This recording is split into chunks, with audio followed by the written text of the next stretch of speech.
ਮੂਸੇ ਪਿੰਡ ਚੋਂ ਰੇਤ 'ਚ ਜੁੜੀਆਂ ਦੂਰ ਦੂਰ ਤੱਕ ਤਾਰਾਂ ਨਹੀਂ, ਜਿਹਨੂੰ ਪਟਦਾ ਜੜਾਂ 'ਚੋਂ ਪਟਦਾ ਤਾਈਓ ਕਹਿੰਦੇ ਨਾਟ 11 ਨਹੀਂ।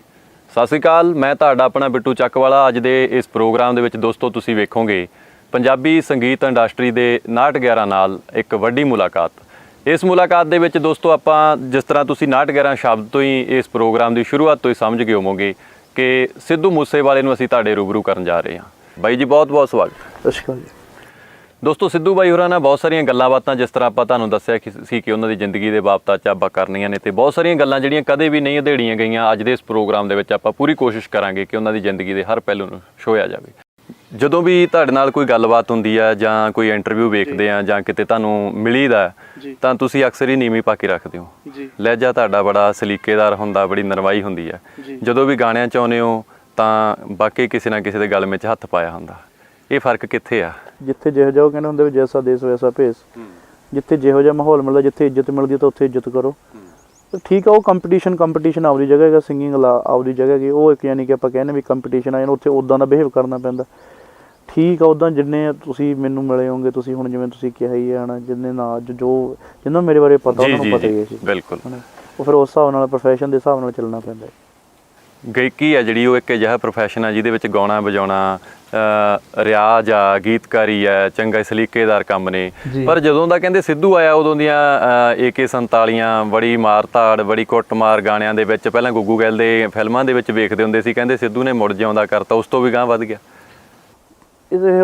ਹੁਣ ਮੈਂ ਤੁਹਾਨੂੰ ਦੱਸਦਾ ਜੀ, ਇਹ ਤਾਂ ਓਪੀਨੀਅਨ ਆਪੋ ਆਪਣਾ ਜੋ ਚੱਲ ਰਿਹਾ ਸੀ ਤਾਂ ਉਹੀ, ਯਾਨੀ ਕਿ ਕੋਈ ਇਹਦੇ 'ਚ AK-47 ਬਥੇਰੇ ਗਾਣੇ ਹੋਰ ਵੀ ਨੇ ਜੀ, ਪਰ ਉਹ ਹਾਈਲਾਈਟ ਕਈ ਗਲਤ ਤਰੀਕੇ ਨਾਲ ਕਈ ਚੀਜ਼ਾਂ ਹੋ ਜਾਂਦੀਆਂ ਨੇ। ਜੇ ਆਪਾਂ ਕਹਿੰਦੇ ਵੀ ਹਾਂ ਵੀ ਬਈ ਉਹ ਚੀਜ਼ ਹੋ ਗਈ, ਆਹ ਹੋ ਗਿਆ। ਗਾਣੇ ਤਾਂ ਹੋਰ ਵੀ ਬਹੁਤ ਗਾਏ ਨੇ, ਮਾਂ ਗਾਣਾ ਗਾਇਆ, ਕਿੰਨੇ ਗਾਣੇ ਗਾਏ ਹਨ। ਉਹ ਕਈ ਵਾਰੀ ਉਹ ਫਿਰ ਜਿਹੜੇ ਹੁੰਦੇ ਜਿਨ੍ਹਾਂ ਨੂੰ ਜਿੱਥੋਂ ਜਿਹੜੀ ਚੀਜ਼ ਦਾ ਫਾਇਦਾ ਹੁੰਦਾ, ਤੁਹਾਨੂੰ ਜਿਹੜੀ ਚੀਜ਼ ਵਧੀਆ ਲੱਗੂ, ਤੁਸੀਂ ਜਿੱਥੋਂ ਤੁਹਾਨੂੰ ਫਾਇਦਾ ਉਹ ਤੁਸੀਂ ਉਹੀ ਸੁਣੋਗੇ। ਜੇ ਤੁਹਾਨੂੰ ਕੁਛ ਸੁਣਨ 'ਚ ਵਧੀਆ ਲੱਗੂਗਾ ਵੀ ਜਾਂ ਮੈਂ ਆਹ ਸੁਣਨਾ ਜਾਂ ਉਹੀ ਸੁਣੋਗੇ। ਜਿਹਨੂੰ ਜਿੱਥੋਂ ਖਬਰ ਮਿਲਦੀ ਹੈ ਉੱਥੋਂ ਹੀ ਹੈ ਨਾ। ਹੁਣ ਮਾਂ ਗਾਣਾ ਉਹਦੀ ਕਿਸੇ ਨੇ ਖਬਰ ਨਹੀਂ ਲਾਈ, ਜਸ ਲਿਸਨ ਸੀ ਉਹਦੀ ਕਿਸੇ ਨੇ ਖਬਰ ਨਹੀਂ ਲਾਈ ਵੀ ਕਿਵੇਂ ਨੇ। ਉਹ ਫਿਰ ਉਹਦੇ 'ਚ ਮਸਾਲਾ ਨਹੀਂ ਸੀ। ਬਿਲਕੁਲ। ਜਿੱਥੋਂ ਫਿਰ ਸਾਡੀ ਕਿਤੇ ਕੋਈ ਕਮਜ਼ੋਰੀ ਉਹਨਾਂ ਨੂੰ ਗਲਤੀ ਲੱਗਦੀ ਹੈ, ਉੱਥੋਂ ਫਿਰ ਉਹ ਪੂਰਾ ਫਾਇਦਾ ਉਠਾਉਂਦੇ ਨੇ। ਸਾਰ ਉਹਨਾਂ ਨੂੰ ਆਹ ਚੀਜ਼ ਹੈ, ਹੋਰ ਕੁਛ ਨਹੀਂ।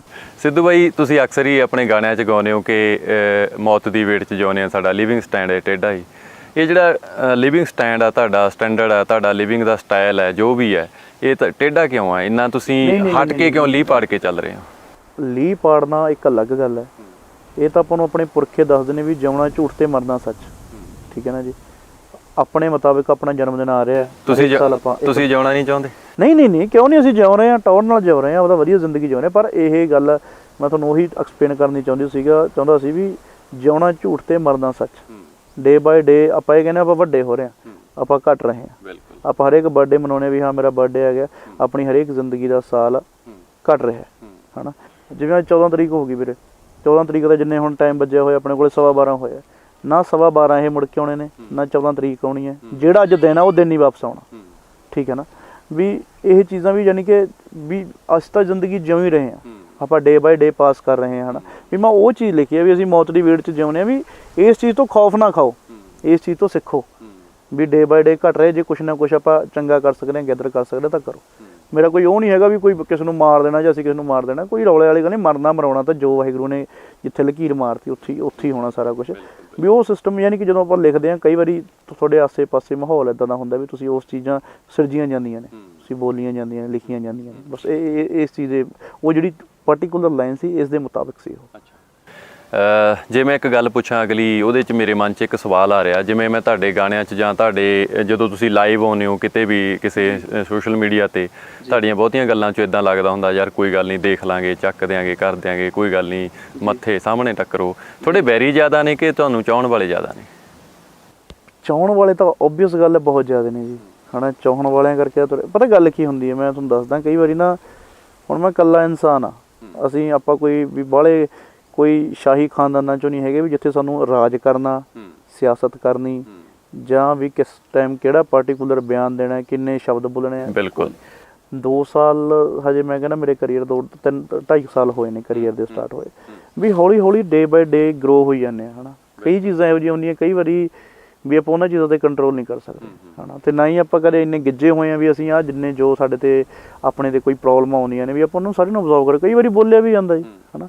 ਆਪਾਂ ਮਨੁੱਖੀ ਸਰੀਰ ਹੈ, ਕਈ ਵਾਰੀ ਗੁੱਸਾ ਸਾਰਿਆਂ 'ਚ ਇਮੋਸ਼ਨਸ ਹੁੰਦੇ ਨੇ, ਫੀਲਿੰਗਸ ਹੁੰਦੀਆਂ ਨੇ, ਉਹ ਜ਼ਾਹਰ ਹੋ ਜਾਂਦੀਆਂ ਨੇ। ਹਾਂ ਉਹ ਕਈ ਵਾਰੀ ਸਾਨੂੰ ਇਹ ਹੋ ਜਾਂਦਾ ਵੀ ਹਾਂ ਮੈਂ ਲਾਈਵ ਤੇ ਜਦੋਂ ਕਈ ਵਾਰੀ ਆਕਰਾਮਕ ਬੋਲਦੇ, ਦੇਖੋ ਜੀ ਕੋਈ ਮੈਂ ਤੁਹਾਨੂੰ ਦੱਸਦਾ ਜੀ ਅੱਜ ਤੋਂ 40 ਸਾਲ ਪਹਿਲਾਂ ਕਲਾਕਾਰੀ ਦਾ ਕੁਝ ਹੋਰ ਫੇਜ਼ ਸੀ। ਬਿਲਕੁਲ ਠੀਕ ਹੈ ਨਾ ਜੀ ਜੀ।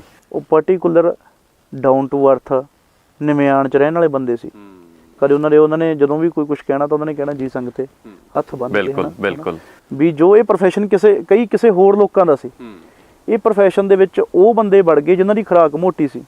ਮੈਸਾਂ ਨਾਲ ਜਿਹੜੇ ਦੁੱਧ ਪੀਂਦੇ ਨੇ, ਜਿਨ੍ਹਾਂ ਨੂੰ ਸਾਰਾ ਦਿਨ ਝੋਟੀ ਕੁੱਟਣੇ ਨੇ, ਹਲ ਬਾਉਣਾ ਸਾਰਾ ਦਿਨ ਹਨਾ, ਵੀ ਜਿਨ੍ਹਾਂ ਦਾ ਸੁਭਾਅ ਚਿੜਚਿੜਾ ਹਨਾ, ਜਿਵੇਂ ਜੱਟ ਬੰਦੇ ਆ ਗਏ ਉਹ ਹਲੀਮੀ ਵਾਲੇ ਬੰਦੇ ਉਹ ਘਟਦੇ ਗਏ। ਉਹ ਹੈਗੇ ਨੇ ਹਜੇ ਵੀ, ਪਰ ਹੁਣ ਦੇ ਦੌਰ ਦੇ ਵਿੱਚ ਕਲਾਕਾਰੀ ਦੇ ਵਿੱਚ ਜੱਟ ਬੜਿਆ ਹੋਇਆ। ਜੱਟ ਵੀ ਜਿਵੇਂ ਹੁਣ ਜਿਹੜੇ ਮੈਂ ਤੁਹਾਨੂੰ ਕਹਿਣਾ ਵੀ ਜਿਨ੍ਹਾਂ ਦੀਆਂ ਖੁਰਾਕਾਂ ਮੈਸ ਦੇ ਦੁੱਧ ਤੋਂ ਬਣੀਆਂ ਹੋਈਆਂ ਨੇ, ਉਹ ਥੋੜ੍ਹੇ ਜਿਹੇ ਫਿਰ ਉਹਨਾਂ ਦਾ ਸੁਭਾਅ, ਉਹਨਾਂ ਦੇ ਕਿੱਤੇ ਪ੍ਰਤੀ, ਉਹਨਾਂ ਦੇ ਯਾਨੀ ਕਿ ਉਹਨਾਂ ਦੀ ਜੋ ਫੈਮਿਲੀ ਬੈਕਗਰਾਊਂਡ ਆ ਉੱਦਾਂ ਦਾ ਸੁਭਾਅ ਹੈ। ਬਿਲਕੁਲ ਠੀਕ ਹੈ ਨਾ। ਹੁਣ ਅਸੀਂ ਜੱਟ ਮੱਤ ਬੜੀ ਹੋਈ ਹੈ ਕਲਾਕਾਰੀ 'ਚ ਹਨਾ, ਵੀ ਚੱਲ ਜੱਟ ਹੁਣ ਸਾਡਾ ਸੁਭਾਅ ਹੈ ਜੀ। ਹੁਣ ਮੈਂ ਨਹੀਂ ਆਪਣੇ ਤੋਂ ਉਵੇਂ ਹੁੰਦਾ ਹਨਾ, ਜਿਵੇਂ ਉਹਨਾਂ 'ਚ ਹਲੀਮੀ ਸਾਡੇ 'ਚ ਉਨੀ ਨਹੀਂ ਹੈਗੀ। ਹਾਂ ਹਲੀਮੀ ਹੈਗੀ ਹੈ ਕਿਸੇ ਹੋਰ ਵੇ 'ਚ। ਠੀਕ ਹੈ, ਜਦੋਂ ਸਾਨੂੰ ਕੋਈ ਬੰਦਾ ਮਿਲਦਾ, ਮੇਰਾ ਸੁਭਾਅ ਵੀ ਆਪਾਂ ਉਹਨੂੰ ਡਾਊਨ ਟੂ ਅਰਥ ਸਤਿ ਸ਼੍ਰੀ ਅਕਾਲ ਬਾਈ ਜੀ ਕਹਿ ਕੇ ਬੋਲਣਾ ਹਨਾ। ਵੀ ਕਈ ਚੀਜ਼ਾਂ ਤੇ ਆਪਣੇ ਤੋਂ ਨਹੀਂ ਸਟੈਂਡ ਹੁੰਦਾ, ਕਈ ਬੰਦੇ ਸਬਰ ਕਰ ਲੈਂਦੇ, ਸਾਡੇ ਤੋਂ ਨਹੀਂ ਹੁੰਦਾ ਜੀ। ਆਪਾਂ ਬੋਲ ਦਿੰਦੇ ਆ ਵੀ ਹਾਂ ਤੂੰ ਦੇਖਾਂਗੇ, ਕੋਈ ਨਹੀਂ ਦੇਖ ਲਾਂਗੇ ਹਨਾ। ਸਾਡਾ ਨੁਕਸਾਨ ਵੀ ਸਾਡੇ ਇਸ ਚੀਜ਼ ਦੇ ਵਿੱਚ ਹੀ ਹੈ ਵੀ ਥੋੜਾ ਜਦੋਂ ਪ੍ਰੋਫੈਸ਼ਨ ਬਦਲੀ ਗਏ, ਬੰਦਾ ਕੋਈ ਸੋਚ ਹੀ ਕੋਈ ਹੋਰ ਆ ਗਈ ਕਲਾਕਾਰੀ 'ਚ, ਉਹ ਫਿਰ ਥੋੜਾ ਜਿਹਾ ਉਸ ਚੀਜ਼ ਦਾ ਤਾਂ ਫਿਰ ਫਰਕ ਪੈਂਦਾ ਹੀ ਹੈ ਜੀ। ਇੱਕ ਤੁਸੀਂ ਅਕਸਰ ਹੀ ਗੱਲ ਕਰਦੇ ਹੁੰਦੇ ਹੋ ਕਿ ਯਾਰ ਲੱਤਾਂ ਖਿੱਚਣ ਵਾਲੇ ਫਲਾਨੇ ਜਾਂ ਇਦਾਂ ਤੁਹਾਡੀਆਂ ਲੱਤਾਂ ਸੱਚਮੁੱਚ ਕੋਈ ਖਿੱਚੀਆਂ ਜਾ ਰਹੀਆਂ ਨੇ? ਉਹ ਤਾਂ ਹੁਣ ਸਾਰੀ ਦੁਨੀਆ ਨੂੰ ਪਤਾ ਹੀ ਕਿ ਇੰਡਸਟਰੀ 'ਚ ਤੁਸੀਂ ਇਸ ਵਕਤ ਕਿੱਥੇ ਆ ਕੇ ਖੜੇ ਹੋ, ਤੁਹਾਡਾ ਮੋਹਰਲੀ ਕਤਾਰ 'ਚ ਨਾ ਹੈ, ਪਰ ਫਿਰ ਵੀ ਜੇ ਲੱਤਾਂ ਤੁਹਾਡੀਆਂ ਖਿੱਚੀਆਂ ਜਾ ਰਹੀਆਂ, ਦੂਜਿਆਂ ਦਾ ਕੀ ਬਣਦਾ ਹੋਊਗਾ? ਦੇਖੋ ਜੀ ਗੱਲ ਇਹ ਹੈ, ਪਹਿਲੀ ਗੱਲ ਆਪਾਂ ਕਤਾਰਾਂ 'ਚ ਚੱਲਣ ਵਾਲੇ ਤਾਂ ਆਪਾਂ ਇਨਸਾਨ ਹੀ ਨਹੀਂ ਹੈਗੇ। ਆਪਣੀ ਤਾਂ ਹੋਰ ਪਾੜੀ ਹੋਈ ਹੈ ਆਪਾਂ ਹਨਾ, ਵੀ ਆਪਾਂ ਜੋ ਹੁਣ ਤੱਕ 30 ਸਾਲ 40 ਸਾਲ ਪਹਿਲਾਂ ਚੱਲੀ ਜਾਂਦਾ ਸੀ, ਆਪਾਂ ਉਸ ਤੋਂ ਬਿਲਕੁਲ ਡਿਫਰੈਂਟ ਆ। ਕੋਈ ਮੇਰਾ ਮੁਹੱਲੀ 'ਚ ਦਫ਼ਤਰ ਨਹੀਂ, ਕੋਈ ਮੈਂ ਲੁਧਿਆਣੇ ਕੋਈ ਵੱਡਾ ਸਾਰਾ ਬੱਸ ਅੱਡੇ ਮੂਹਰੇ ਲਾ ਕੇ ਵੀ ਜਾਂ ਸਿੱਧੂ ਮੂਸੇਵਾਲਾ ਦਾ ਦਫ਼ਤਰ ਹੈ ਭਾਈ ਕਾਲ ਕਰੋ ਇੱਥੇ ਹਨਾ, ਵੀ ਉਹ ਨਹੀਂ। ਮੈਂ ਤਾਂ ਪਿੰਡ ਰਹਿ ਰਿਹਾ, ਇਹ ਤਾਂ ਇੱਕ ਆਮ ਇਨਸਾਨਾਂ ਵਾਂਗੂ ਜ਼ਿੰਦਗੀ ਜਿਉਣ ਦਾ ਬਤੀਤ ਕਰ ਰਿਹਾ ਵੀ ਆਪਣਾ। ਉਹ ਤਾਂ ਕੋਈ ਤਾਮਝਾਮ ਹੀ ਨਹੀਂ ਹੈਗਾ ਵੀ ਕੋਈ ਵੀ ਇੱਧਰ ਵੀ 4 ਬੰਦੇ ਉੱਧਰ ਹੀ 4 ਬੰਦੇ ਵੀ, ਪਰ ਉਹ ਵੀ ਥੋੜਾ ਜਿਹਾ ਫਿਰ ਲੱਤਾਂ ਤਾਂ ਫਿਰ ਦੇਖੋ ਜੀ ਕੋਈ ਵੀ ਹੈ, ਫਾਇਦਾ ਕਿਹਨੂੰ ਕਿਤੇ। ਮੈਂ ਅੱਜ ਤੋਂ ਮੈਂ ਕਹਿੰਦਾ 23 ਸਾਲ ਤੋਂ ਪਹਿਲਾਂ ਵੀ ਮੇਰਾ ਕਦੇ ਕੋਈ ਲਾਂਭਾ ਨਹੀਂ ਆਇਆ ਹੈਗਾ ਹਨਾ ਘਰਦਿਆਂ ਨੂੰ। ਚੱਲ ਜੇ ਕੋਈ ਰੌਲੇ ਰੱਪੇ ਸਾਡੇ ਬਾਹਰ ਵੀ ਪੈਂਦੇ ਸੀ, ਲੜਾਈਆਂ ਝਗੜੇ ਮਾੜੇ ਮੋਟੇ ਸਾਰੀ ਜ਼ਿੰਦਗੀ ਸਾਰਿਆਂ ਦੇ 'ਚ ਹੁੰਦੇ, ਪਰ ਕਦੇ ਲਾਂਭਾ ਨਹੀਂ ਆਇਆ ਸੀ ਪਿੰਡ। ਹੁਣ ਜਦੋਂ ਤਰੱਕੀ 'ਚ ਆਏ, ਨੰਬਰਾਂ 'ਚ ਆਏ, ਤਾਂ ਫਿਰ ਲਾਂਭੇ ਵੀ ਹੈ। ਕਈ ਵਾਰੀ ਘਰ ਦੇ ਵੀ ਹੱਸਣ ਲੱਗ ਜਾਂਦੇ, ਉਹ ਕਹਿੰਦੇ ਵੀ ਸਾਨੂੰ 23 ਸਾਲਾਂ 'ਚ ਨਹੀਂ ਇੰਨੇ ਲਾਂਭੇ ਤੇ ਜਿੰਨੇ ਤੂੰ 2 ਸਾਲਾਂ 'ਚ ਦਵਾਤੇ, ਵੀ ਇਹ ਆਹ ਕਰਦਾ ਜੀ, ਇਹਦੇ ਤੇ ਉੱਥੇ ਪਰਚਾ ਹੋ ਗਿਆ ਇੱਥੇ। ਵੀ ਇਹ ਜਦੋਂ ਕੋਈ ਤੁਸੀਂ ਤਰੱਕੀ ਕਰੋਗੇ ਵੀ ਲੋਕ ਉਸੇ ਨੂੰ ਹੀ ਜਾਣਦੇ ਨੇ ਜਿਹੜਾ ਨੰਬਰਾਂ 'ਚ। ਠੀਕ ਹੈ, ਵਿਰੋਧ ਵੀ ਉਹਨਾਂ ਦਾ ਹੁੰਦਾ ਜਿਹੜੇ ਕੁਛ ਕਰਦੇ ਨੇ। ਜਿਨ੍ਹਾਂ ਨੇ ਕੁਛ ਕੀਤਾ ਹੀ ਨਹੀਂ ਜੀ, ਉਹਨਾਂ ਦਾ ਵਿਰੋਧ ਕਿਵੇਂ ਹੋਊਗਾ ਹਨਾ। ਹੁਣ ਮੈਂ ਕੁਛ ਮੇਰੇ ਕੋਈ ਗਾਣਾ ਹੀ ਨਾ ਆਉਂਦਾ, ਮੈਨੂੰ ਪਹਿਲਾਂ ਕਿੰਨਾ ਕੁ ਨੇ ਤੰਗ ਕੀਤਾ, ਕਿੰਨਾ ਕੁ ਨੇ ਪਰਚੇ ਪੁਲਿਸ ਵਾਲੇ ਕੋਲ ਖੜੇ ਤਾਂ ਵੀ ਇਹ ਚੀਜ਼ਾਂ ਜਦੋਂ ਮਾਹੌਲ ਜਦੋਂ ਬਣਦਾ ਨਾ ਤੁਹਾਡਾ, ਤੁਸੀਂ ਕਿਸੇ ਗੇਮ 'ਚ ਆਉਂਦੇ ਹੋ, ਤੁਸੀਂ ਕੁਛ ਲੋਕਾਂ ਤੋਂ ਅਲੱਗ ਕਰਦੇ ਹੋ, ਤੁਸੀਂ 4 ਪੈਸੇ ਬਣਾਉਂਦੇ ਹੋ, ਤੁਸੀਂ ਚੰਗਾ ਨਾਮ ਖੱਟਦੇ ਹੋ, ਤਾਂ ਓਬਵੀਅਸ ਗੱਲ ਹੈ ਤੁਹਾਡਾ ਵਿਰੋਧ ਹੋਣਾ ਹੀ। ਪਰ ਸਿੱਧੂ ਬਾਈ ਬੜੇ ਗਾਇਕ ਨੇ, ਮੈਂ ਨਾਮ ਨਹੀਂ ਲਵਾਂਗਾ ਇੱਥੇ ਕਿਸੇ ਦਾ, ਉਹਨਾਂ ਨੇ ਵੀ ਬੜੀ ਤਰੱਕੀ ਕੀਤੀ ਹੈ, ਬੜਾ ਅੱਗੇ ਆਏ ਨੇ, ਆਪਣੇ ਸਮਿਆਂ 'ਚ ਪਹਿਲਾਂ ਵੀ ਆਏ ਨੇ ਜੀ। ਉਹਨਾਂ 'ਚ ਮੇਰੇ ਖਿਆਲ ਤੇ ਪਰਚੇ ਨਹੀਂ ਹੋਏ, ਤੁਹਾਡੇ ਤਾਂ ਪਰਚੇ ਹੋਈ ਜਾ ਰਹੇ ਨੇ। ਗਾਉਂਦੇ ਤੁਸੀਂ ਹੋ, ਗਾਉਂਦੇ ਉਹ ਸੀ, ਕੁਛ ਤਾਂ ਫਰਕ ਹੈ ਤੁਹਾਡੇ ਗਾਣਿਆਂ 'ਚ। ਮੈਂ ਤੁਹਾਨੂੰ ਉਹੀ ਦੱਸੀ ਜਾਂਦਾ ਨਾ ਜੀ ਵੀ ਮੈਂ ਤਾਂ ਗਾ ਹੀ ਰਿਹਾ ਜੀ।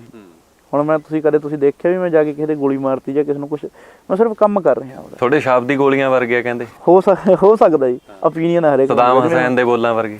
ਸਦਾਮ ਹੁਸੈਨ ਦਾ ਉੱਥੇ ਕਿਉਂ ਨਾਮ ਆਇਆ? ਸਦਾਮ ਹੁਸੈਨ ਇੱਕ ਬਹੁਤ ਹੀ ਬੰਦਾ ਵੈਲ ਰੈਪੂਟੇਡ ਬੰਦਾ ਸੀ ਜੀ। ਮੈਨੂੰ ਵਧੀਆ ਲੱਗਦਾ, ਹਰੇਕ ਦੀ ਆਪੋ ਆਪਣੀ ਵਿਚਾਰਧਾਰਾ, ਕਈਆਂ ਨੂੰ ਉਹ ਵਧੀਆ ਨਹੀਂ ਲੱਗਦਾ ਹੋਣਾ।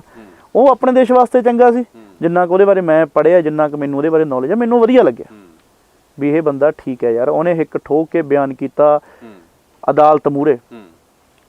ਉਦੋਂ ਮੈਂ ਕਿਉਂ ਕਿਹਾ, ਜਦੋਂ ਉਹਦੀ ਮੈਂ ਇੱਕ ਉਹਦੀ ਅਦਾਲਤ ਦੀ ਵੀਡੀਓ ਦੇਖੀ ਸੀ, ਉਹਨੇ ਸਿੱਧਮ ਠੋਕ ਕੇ ਕਿਹਾ ਵੀ ਤੁਸੀਂ ਗੁਲਾਮ ਹੋ, ਤੁਹਾਡੇ ਤੇ ਤੁਹਾਡੀ ਜਿਊਰੀ ਦਾ ਤੇ ਮੇਰੇ 'ਚ ਇਹ ਫਰਕ ਹੈ ਵੀ ਮੈਂ ਤੁਹਾਡੇ ਗੁਲਾਮ ਨਹੀਂ, ਚਾਹੇ ਮੈਂ ਇੱਥੇ ਕਟਘਰੇ 'ਚ ਖੜਾ, ਕੋਈ ਇਸ਼ੂ ਨਹੀਂ ਹੈ। ਉਹ ਤਾਂ ਕਰਕੇ ਉਹਨਾਂ ਦਾ ਨਾਮ ਲਿਖਿਆ ਗਿਆ, ਕੋਈ ਯਾਨੀ ਕਿ ਇਹ ਨਹੀਂ ਹਮੇਸ਼ਾ ਗਲਤ ਵੀ ਉਹ ਅੱਤਵਾਦੀ ਸੀ ਤਾਂ ਨਾਂ ਲਿਖਿਆ ਗਿਆ ਹਨਾ। ਵੀ ਕਈ ਚੀਜ਼ਾਂ ਹੁੰਦੀਆਂ ਵੀ ਉਹ ਜੇ ਕਿਸੇ ਬੰਦਿਆਂ ਦਾ ਨਾਮ ਆਇਆ ਤਾਂ ਆਪਾਂ ਨੂੰ ਉਹਦੇ ਤੇ ਸਰਚ ਕਰਨਾ ਚਾਹੀਦਾ ਵੀ ਅਸਲ 'ਚ ਉਹ ਹੈ ਕੀ ਸੀ। ਸਦਾਮ ਕਿਉਂ ਮਾਰਿਆ ਗਿਆ? ਕਿਉਂਕਿ ਸਦਾਮ ਆਪਣੇ ਦੇਸ਼ ਦੀ ਗੱਲ ਕਰਦਾ ਸੀ। ਠੀਕ ਹੈ, ਸਦਾਮ ਹਮੇਸ਼ਾ ਬੋਲਿਆ ਵੀ ਜਦੋਂ ਉਹਨੂੰ ਆਪਣੇ ਦੇਸ਼ ਵਾਸਤੇ ਰਸਾਇਣਕ ਹਥਿਆਰ ਵੀ ਵਰਤਣੇ ਪਏ ਉਹ ਵਰਤੇ ਵੀ, ਯਾਨੀ ਕਿ ਨਿਡਰ ਬੰਦਾ ਸੀ ਹਨਾ ਵੀ ਠੀਕ ਹੈ। ਮੈਨੂੰ ਉਹਦੀ ਵਿਚਾਰਧਾਰਾ ਕਈਆਂ ਨੂੰ ਹੋਊਗਾ ਵੀ ਇਹ ਵੀ ਨਹੀਂ ਗਲਤ, ਇਹ ਹਰੇਕ ਦਾ ਆਪੋ ਆਪਣਾ opinion, ਮੈਨੂੰ ਠੀਕ ਲੱਗਿਆ ਮੈਂ ਉਹ ਤਾਂ ਕਰਕੇ ਪਾਇਆ ਸੀ, ਕੋਈ ਉਹਦੇ 'ਚੋਂ ਨਹੀਂ ਵੀ। ਫਿਰ ਹੁਣ ਲੱਤਾਂ ਖਿੱਚਣ ਵਾਲਾ ਤਾਂ ਸਾਰਾ ਸਿਸਟਮ ਜਿਹੜਾ ਹੈਗਾ ਬਾਈ ਜੀ ਇਹ ਸਾਰਿਆਂ 'ਤੇ ਹੀ ਚੱਲਦਾ ਹੈ, ਇਹ ਸਾਰਿਆਂ ਤੋਂ। ਹੁਣ ਜੇ ਮੇਰੇ ਤੇ ਕਹੋਗੇ ਪਰਚੇ, ਹਰੇਕ ਦਾ ਵਿਰੋਧ ਕਿਸੇ ਨਾ ਕਿਸੇ ਪ੍ਰਕਾਰ ਨਾਲ ਹੋਇਆ ਜੀ ਜੀ। ਅੱਜ ਜਦੋਂ 10 ਸਾਲ ਪਹਿਲਾਂ ਜਿਹੜੇ ਕਲਾਕਾਰਾਂ 'ਤੇ ਪਰਚੇ ਹੋਏ ਸੀ ਉਹ ਅਸ਼ਲੀਲਤਾ ਕਰਕੇ ਹੋਏ ਸੀ ਵੀ ਜੀ ਇਹ ਕੁੜੀ ਦੇ ਲੱਕ ਮਿਣਦਾ, ਇਹ ਕੁੜੀ ਦੀ ਅੱਖ, ਮੇਰੇ ਤੇ ਉਹੋ ਜਿਹਾ ਤਾਂ ਨਹੀਂ ਹੋਇਆ। ਚਲੋ ਹਾਂ ਮੇਰੇ ਤੇ ਆ ਕੀਤੇ ਨੇ ਵੀ ਹਥਿਆਰਾਂ ਵਾਲੇ ਕੀਤੇ ਨੇ ਜੀ, ਠੀਕ ਹੈ ਜੀ ਹਥਿਆਰਾਂ ਦਾ ਵੀ। ਹੁਣ ਇਹ ਆਪੋ ਆਪਣੇ ਉਹੀ ਗੱਲ ਆ ਗਈ ਵੀਰ ਜੀ, opinion ਤੇ ਹੈ। ਹੁਣ ਮੇਰਾ opinion ਇਹ ਹੈ ਵੀ ਜੇ ਤੁਸੀਂ ਮੈਨੂੰ ਇੱਕ ਗੱਲ ਦੱਸੋ, ਸਾਡਾ ਕਲਚਰ ਗਨ ਦੇ ਅਰਾਊਂਡ ਘੁੰਮਦਾ ਜੀ, ਸ਼੍ਰੀ ਸਾਹਿਬ ਜੀ ਦੇ ਅਰਾਊਂਡ ਘੁੰਮਦਾ। ਜਦੋਂ ਕੋਈ ਤੁਸੀਂ ਮੈਨੂੰ ਇਹ ਦੱਸੋ, ਹੁਣ ਮੈਂ ਇੱਕ ਛੋਟਾ ਜਿਹਾ ਕੁਐਸਚਨ ਤੁਹਾਡੇ ਸਾਹਮਣੇ ਕਰਨ ਲੱਗਿਆ, ਸਾਰੇ ਜਿੰਨੇ ਮੇਰੇ ਵੀਰ ਭਰਾ ਦੇਖਦੇ ਜਰੂਰ ਜਰੂਰ ਜੀ, ਵੀ ਜਦੋਂ ਕੋਈ ਆਪਣੇ ਦੇਸ਼ ਦੇ ਵਿੱਚ, ਆਪਣੀ ਸਟੇਟ ਦੇ ਵਿੱਚ, ਖਾਸ ਕਰਕੇ ਪੰਜਾਬ ਦੇ ਵਿੱਚ ਜਦੋਂ ਕੋਈ ਪ੍ਰਧਾਨ ਮੰਤਰੀ ਆਉਂਦਾ, ਕੋਈ ਬਾਹਰਲਾ ਗਵਰਨਰ ਆਉਂਦਾ, ਕੋਈ MP ਆਉਂਦਾ, ਕੋਈ ਬਾਹਰਲੀ ਸਟੇਟ ਆਉਂਦਾ, ਆਪਾਂ ਉਹਨੂੰ ਸ਼੍ਰੀ ਸਾਹਿਬ ਦਾ ਕਿਉਂ ਗਿਫਟ ਕਰਦੇ ਹਾਂ? ਕਿ ਸ਼੍ਰੀ ਸਾਹਿਬ ਕੋਈ ਹਥਿਆਰ ਨਹੀਂ ਹੈਗਾ ਵੀ ਉੱਥੇ ਸ਼੍ਰੀ ਸਾਹਿਬ ਸਹੀ ਹੋ ਗਈ, ਜੇ ਕਿਸੇ ਨੇ ਚੱਕ ਲਈ ਤਾਂ ਉਹ ਗਲਤ ਹੋ ਗਈ ਵੀ। ਇਹ ਯਾਰ ਠੀਕ ਹੈ, ਗੁਰੂਆਂ ਨੇ ਤਾਂ ਸਾਨੂੰ ਵੈਸੇ ਵੀ ਕਿਹਾ ਤੁਸੀਂ ਸ਼ਸਤਰਧਾਰੀ ਰਹਿਣਾ। ਜਿਹਦੇ ਹੱਥ 'ਚ ਸ਼੍ਰੀ ਸਾਹਿਬ ਹੈਗੀ ਹੈ, ਜਿਹਦੇ ਹੱਥ ਦੇ ਵਿੱਚ ਪਿਸਟਲ ਹੈਗਾ, ਉਹਦੇ ਦਿਮਾਗ ਤੇ ਡਿਪੈਂਡ ਕਰਦਾ ਬਾਈ ਵੀ ਉਹ ਸਹੀ ਲਈ ਚੱਕ ਰਿਹਾ ਜਾਂ ਗਲਤ ਲਈ ਚੱਕ ਰਿਹਾ ਹੈ ਨਾ। ਹੁਣ ਸਹੀ ਗਲਤ ਦੀ ਪਰਖ ਕਰਨ ਵਾਲੇ ਅਸੀਂ ਕਲਾਕਾਰ ਲੋਕ ਆ ਯਾਰ, ਅਸੀਂ ਬਾਈ ਗਾਉਣਾ ਹੈਗਾ, ਹੁਣ ਸਹੀ ਗਲਤ ਦੀ ਪਰਖ ਤਾਂ ਨਹੀਂ ਅਸੀਂ ਕਰ ਸਕਦੇ ਵੀ ਕੌਣ ਕੀ ਕਰੇਗੀ ਵੀ। ਇਹ ਯਾਰ ਜੇ ਆਪਾਂ ਦੇਖੀ ਚੱਲੀਏ, ਜੇ ਆਪਾਂ ਜਿਹੜੇ ਵੀ ਬੁੱਧੀਜੀਵ ਵਰਗ ਗੱਲ ਕਰ ਰਿਹਾ ਵੀ ਹਥਿਆਰ ਜਾਂ ਕੁਛ, ਉਹਨਾਂ ਨੂੰ ਥੋੜ੍ਹਾ ਜਿਹਾ ਨਾ, ਅਸਲ 'ਚ ਤਾਂ ਮੈਥੋਂ ਸਿਆਣੇ ਨੇ ਜੋ ਮੇਰੇ 'ਚ ਨਗੋਚਾਂ ਕੱਢਦੇ ਨੇ, ਮੈਂ ਇਹ ਨਹੀਂ ਕਹਿੰਦਾ ਵੀ ਤੁਸੀਂ ਮਾੜਾ ਜਿਹਾ ਬੈਕਗਰਾਊਂਡ ਦੇਖੋ ਵੀ ਆਪਣਾ ਜੋ ਆਪਣਾ ਕਲਚਰ ਹੈ, ਜੋ ਆਪਣਾ ਰਿਲੀਜਨ ਹੈ, ਵੀ ਉਹ ਕਿੰਨਾ ਬੁਨਿਆਦਾਂ ਤੇ ਬਣਿਆ ਹੋਇਆ ਹੈ ਨਾ, ਤਾਂ ਸ਼ਾਇਦ ਉਹਨਾਂ ਨੂੰ ਥੋੜ੍ਹਾ ਬਹੁਤ ਸਮਝ ਆਊਗਾ।